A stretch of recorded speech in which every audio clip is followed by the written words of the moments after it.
Come on.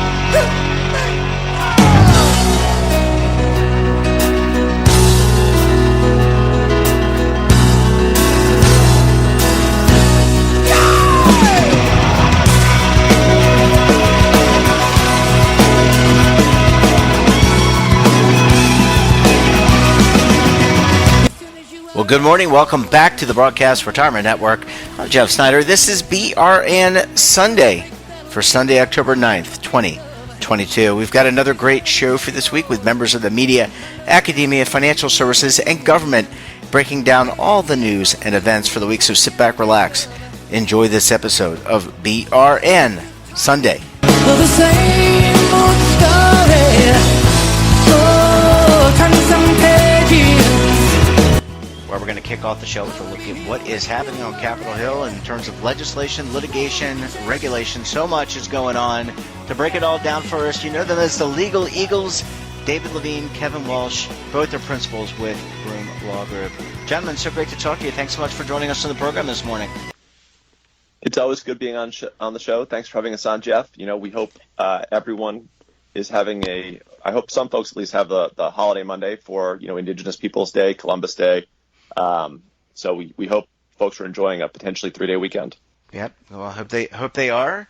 David, thanks, Kevin. Great to talk to you. David, I want to shift gears because something that's top of mind for me, and I want to get yours and Kevin's perspective on it. And I don't know if you saw the news with the SEC. I'm sure you did. The SEC came to a settlement with Kim Kardashian over cryptocurrency and being an influencer and promoting cryptocurrency.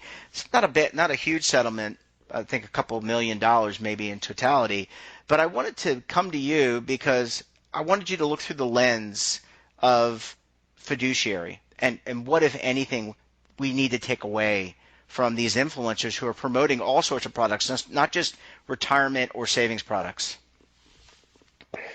Jeff, thank you. That's a really great question because while Kim Kardashian gets a lot of news, and it's interesting because, she has to go through things like bar exam accreditation. So it's an interesting discussion about does that impact that.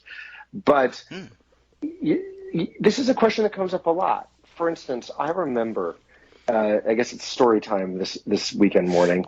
I remember having a plan sponsor client, and we worked with their committee and their advisor and everything. And one of their employees kept saying, I read about this gold fund, and brought in an article where someone was touting gold funds. I'm not here to say whether gold funds are good or bad, but the advisor said, here's why it doesn't make sense, A, B, C, and D, and they didn't do it. But that is effectively the challenge that's out there. You hear this on many different fronts, whether it's interesting investments, sector funds, all the time. And the question that comes up and that you need to deal with as a fiduciary is remembering your duties.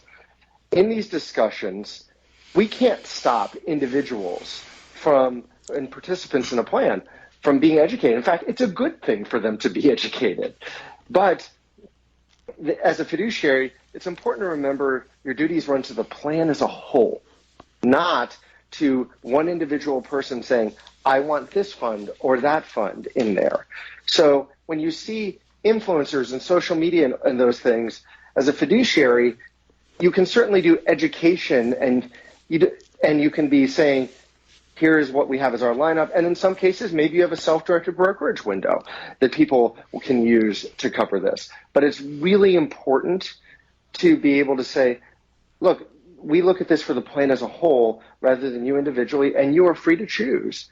But this is what we do from our fiduciary process. That's number one about this. The other thing is, on the flip side, if you look at a lot of plans, there's a lot of talk. The widespread adoption is limited, but it's increasing. But there's a lot of plans and a lot of vendors, including record keepers, who are looking at trying to reach to the millennial generation, Gen Z, but even Xers and boomers. We all use different types of social media where they're looking at, is there a way to increase retirement savings through TikTok or through other types of places?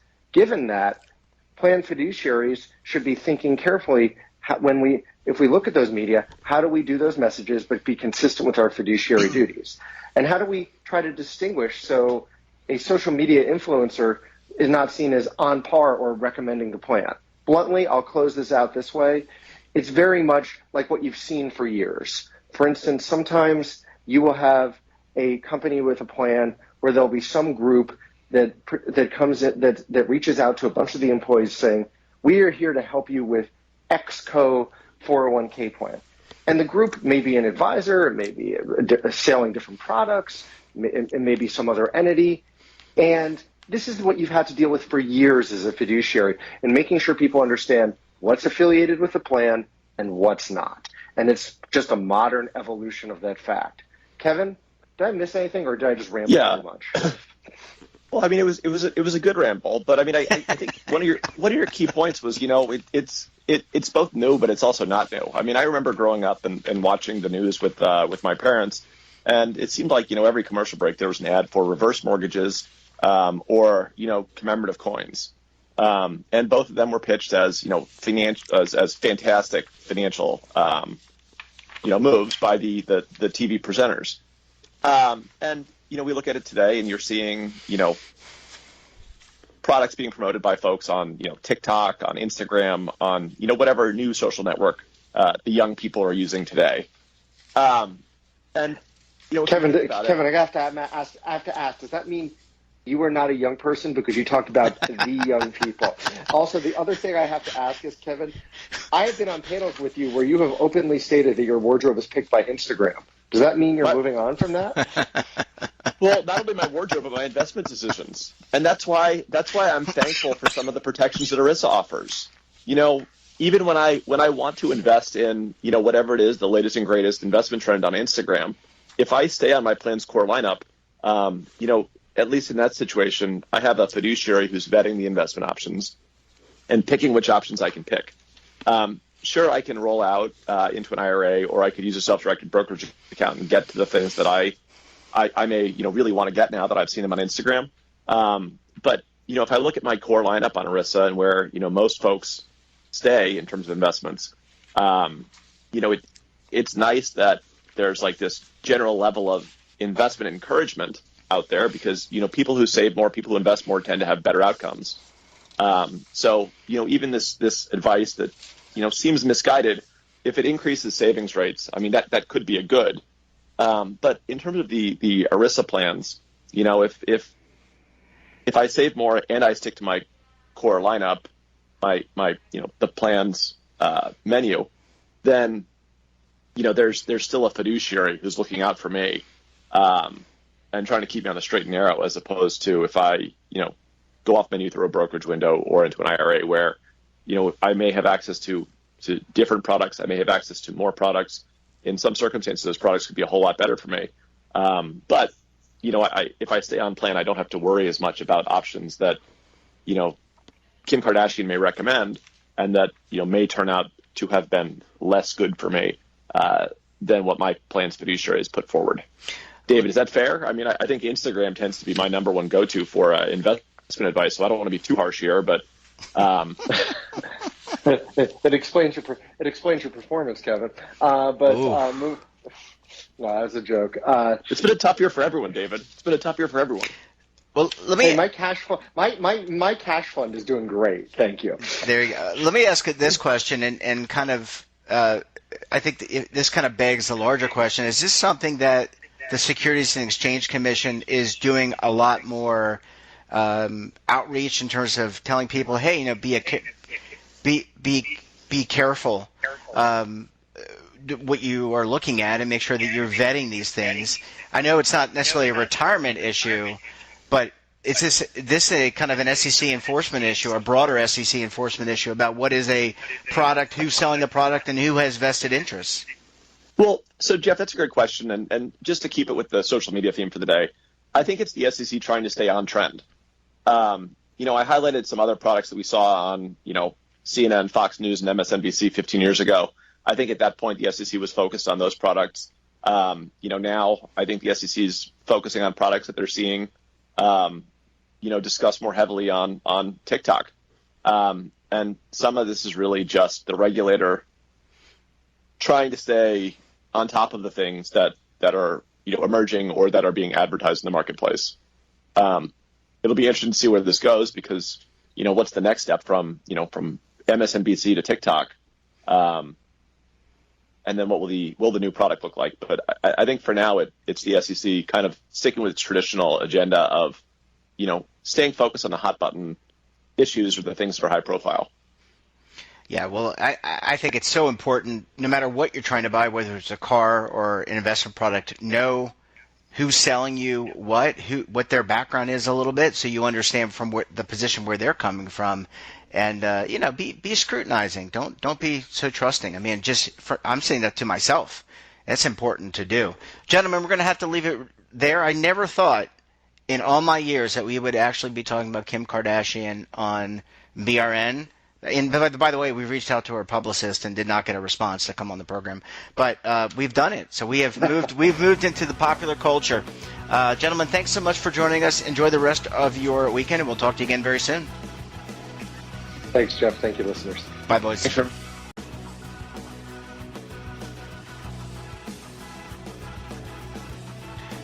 Welcome back. Now time to take a look at how the markets performed this week. What's the economic outlook look like? Well, there's only one guy that I trust to really break it down. That's Oliver Renick. He is the lead anchor for the TD Ameritrade Network. Oliver, so great to talk to you. Thanks for popping by the program this morning. Thank you. There are other trustworthy sources, but I'm honored to be the only one. Well, we appreciate that, and I do acknowledge that, but we appreciate, I think for 4 years now, you have been coming on our program and sharing some great information, just looking at things very, very objectively, and we appreciate that here at the Broadcast Retirement Network. So, Oliver, I want to get into crypto reg, SEC enforcement in a couple minutes, but I want to get your perspective because when we last spoke to you, whipsaw, markets were not doing well, market volatility, a lot of doubting Thomases out there, or doubting Thomasettes, or Thomasinas, whatever the right word is, out there. What's your perspective on how the market did this week? What are you and the TD Ameritrade seeing in the market this week? I am a doubting Oliver, as I have been for the better part of the last year and a half. Nothing really has changed in a way that is going to provide relief to risk assets in the equity market. We have still very reliable relationships. The good news is that if you're paying attention, that everything fits together very well, and there really have not been any surprises. There's been a few interesting nuances, but the market basically works like this right now. If interest rates go up, which they are, and if the dollar rises, which it is, stocks go down. It is really that simple, and it speaks to a very strong relationship and reliance and dependency on the price of risk assets to central bank policy in a way that many people thought was exaggerated, but is turning out to really be the hugely leading factor in where asset prices go. And so as we have Treasury yields trending higher, rates trending higher, the dollar trending higher, stocks trending down, the underlying cause for that is a robust employment situation and a surprisingly resilient and strong economy when looking through the lens of the labor market. So as we recover, people travel, people host events, if people live again, what we're seeing is there is a huge discrepancy between that part of the economy that functioned during COVID and the part that is functioning in the post-COVID world.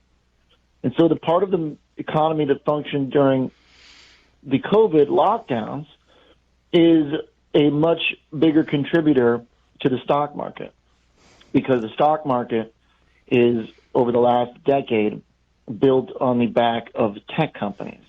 And those tech companies benefited greatly during COVID. And so now today, the companies that are benefiting now are not the main drivers of the stock market, but the problem is that even the companies that didn't really do well during COVID still were the beneficiaries of speculators buying stocks with stimulus money and a hugely supportive backdrop of interest rates that caused prices in stocks to bubble to a degree that we've never seen. So what you have now is this massive disconnect between the real economy that we see in the services economy and the stock market. It's so disconnected that it is perfectly inverse. It's perfectly inverse because the better our employment situation is, the worse the stock market does. And it actually makes a lot of sense once you accept the fact that the interest rates are inversely related to the stock market.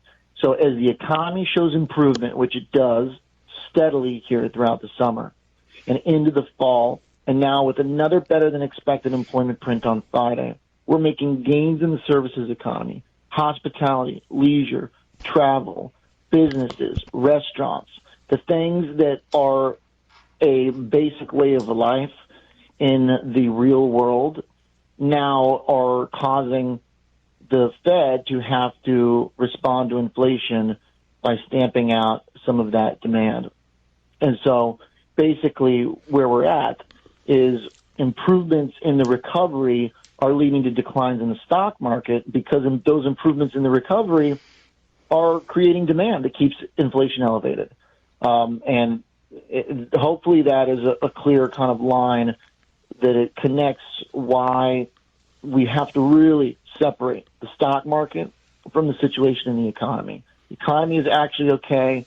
We're seeing a lot of progress in the labor market, but that's bad for stocks because the Fed is going to have to continue to remain tight and aggressive in their policy. Oliver, so it sounds to me as I don't follow the stock market every day. I'll say the layperson. I'm a retirement guy, but I'm a layperson when it comes to what you do. Mm-hmm. Is there a recalibration that we can expect to happen over the course of the next 12 months, 18 months, 24 months? Meaning a recalibration, because if I paraphrase what you just said, the economy has improved. Tech stocks getting walloped. We relied on them during COVID. Yep. So is there a recalibration or a reallocation that's going to occur where we see things kind of find a new equilibrium? There's an economic word for you. Very good question. I did take economics in graduate school, so I have to say that I did graduate not with a degree in economics, but I did take several courses. Anyway, go ahead, Oliver. Not quite a layman, yes. No, it's a great question. It's a fantastic question. And actually, a lot of people don't ask it, as important as it is, surprisingly. The answer is yes, but it probably will come by way of a capitulatory stock market crash-style decline. Maybe not an immediate crash, but we're going to need to see the stock market reconnect with the economy. We are going to have to see when good data in the economy is good for the stock market and when bad data for the economy is bad for the stock market. Once that happens, then I believe we will have reached the bottom for the stock market. We will have, well, it depends how the economy is doing, but we will have reset. Because right now we're in this bizarro world where good data is bad for the stock market and bad data is good for the stock market, that's not the way it should be. So we have to reset. That's not going to happen until bad data is bad. So right now, if we have bad data, the stock market rallies. That's what happened on Monday and Tuesday this week. We had some bad data and the stock market rallied, but it turned out that data wasn't that important, and then the good data on Wednesday, Thursday, Friday sent the stock market down again. So right now, because the bad data is good for the stock market, we know that things are messed up. That's not the way it should be.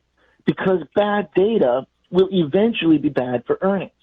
But because we got into such a big speculative bubble, earnings didn't really matter. What mattered more to stocks is the valuation. And the valuation is driven by the speculative landscape fostered by central banks and easy money. And so at some point, people will look at an earnings report and they'll go, oh, this is terrible. And then they'll sell the stock. And that will only happen when the economy gets to a point that causes those earnings to be bad. So when the economy's bad and the earnings are bad and the stock market's bad too, that is when that reset will occur. And that probably happens through a recession. Now, it's possible the reset could occur in a situation where good data is good for earnings and good for stocks. But right now, we don't see as many signs of that as we do the potential for bad data to be bad for stocks and for earnings, if that makes sense. Yeah, it almost sounds like, for a minute I thought I was talking to Donald Rumsfeld. There are known unknowns and there are unknown unknowns. I'm just joshing with you. I hope he rests in peace. All right, Oliver, I need to take you a little bit out of your comfort zone, and I want to spend the rest of the segment talking about Kim Kardashian and not who she's dating, but I really want to talk about this SEC enforcement settlement. We just covered it before on the Legal Eagles, talking about how retirement plan sponsors should react to it. And I'm not going to quiz you on cryptocurrency. I'm not going to ask you about the SEC enforcement, what the actual language is around that. I want to get your perspective on influencers. And I know you're active to some extent on social media, but does it Twitter. Does it concern you when someone who has so much influence, like Kim Kardashian and others, I don't want to just pick on her, I'm sure she's a nice enough person. I've never watched Keeping Up with the Kardashians. I think my wife has. But does it concern you when people are getting their investment advice? And we saw this with GameStop. We saw this with AMC. Mm-hmm. They get their investment advice not only from Twitter, not only from Flipboard, not only from LinkedIn and Reddit, but they're getting from people who maybe they don't know very much about. So I want to get your reaction to that as someone who covers the markets every day. You're talking, your network talks to traders every day. And so what's the takeaway from your perspective on these quote-unquote influencers? Well, I think a lot of it is an artifact of the speculative mania from the last couple of years. It's just these things happens every time in history. There are these moments of gross speculation and euphoric style investing moments where people will just soak in whatever information that is first to hit them. And for many people, that's going to be celebrities. And so when you get to that point where celebrities are involved in the investing world, and you get, a lot of bandwagoning. It's usually a pretty big red flag that the asset class you're in is very, very, very, very, very, very risky. So part of it is just kind of the unfortunate nature of, you can't help people who don't want to help themselves. Yep. But you can still try, and that's exactly what we do every day. It's just, everybody has a bar for the type of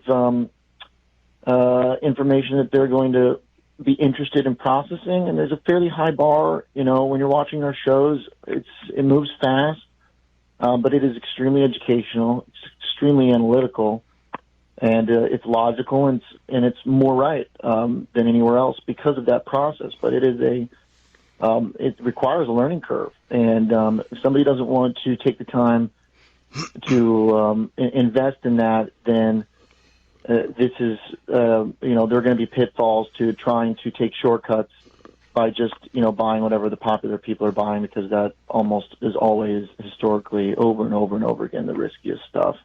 And, Kim won't be the last one. There still will be plenty of those fines coming, because a lot of people acted very untrustworthy and manipulative in their roles to pump crypto. Yeah, and by the way, it's not just crypto. It could be any product, right? It could be buy this car, buy this. Forex. A lot of people doing it. Yeah. Stocks too. It's just this time around it was mostly crypto. Yeah, most extreme versions of it. And it looks like the chairman of the SEC, Chairman Gensler, this is a focus for enforcement for them. And you're right. You can, the SEC's role is to make the market, or allow the market to be made, and allow for those bad actors. But they can't. Oliver, they can't police everybody. They can't, you have to be an active participant. And I say that not as a retirement plan participant. You have to be an active participant in making sure that what you're buying, if it's an investment, if it's not an investment, that it really is something that you need, and you're scrutinizing, you're doing a little bit of due diligence. Yeah. Yep. Well, 100%. It's going to be interesting. Put in the work. You got to put in a little bit of work, and that's where things like indexing and exchange traded funds come in. And I'm not preaching a particular product, but that's where you can, if you don't want to learn, because some of us may not have your aptitude or other people's aptitude to follow the market, but just some basics and some common sense, I think really makes sense. Oliver, thanks so much for weighing in on that. Really appreciate it. I bet you didn't think we were going to talk about Kim Kardashian today, but I think that we have a new segment. If she wants to join the program, we could talk about what's keeping up with BRN. Oliver, Renick, great to talk to you. Enjoy the rest of your weekend. We'll talk to you again very soon, my friend. All right, see you. Thanks, Joe. Thanks, bud. Bye. Well, that wraps up this episode of BRN Sunday. Have a topic of interest, someone you think we should talk to, drop us a line. And don't forget, for all the latest curated news in lifestyle, wellness, finance, tech, education, entertainment, so much more, and all in one place, check out today's edition of our daily newsletter, The Morning Pulse. Want to search our archives, check out our latest content? We'll visit our website, and of course, our streaming partners. We're back again tomorrow for another edition of BRN AM. I'll be joined by some very special guests. Until then, I'm Jeff Snyder. Stay safe, keep on saving, and don't forget, roll with the changes.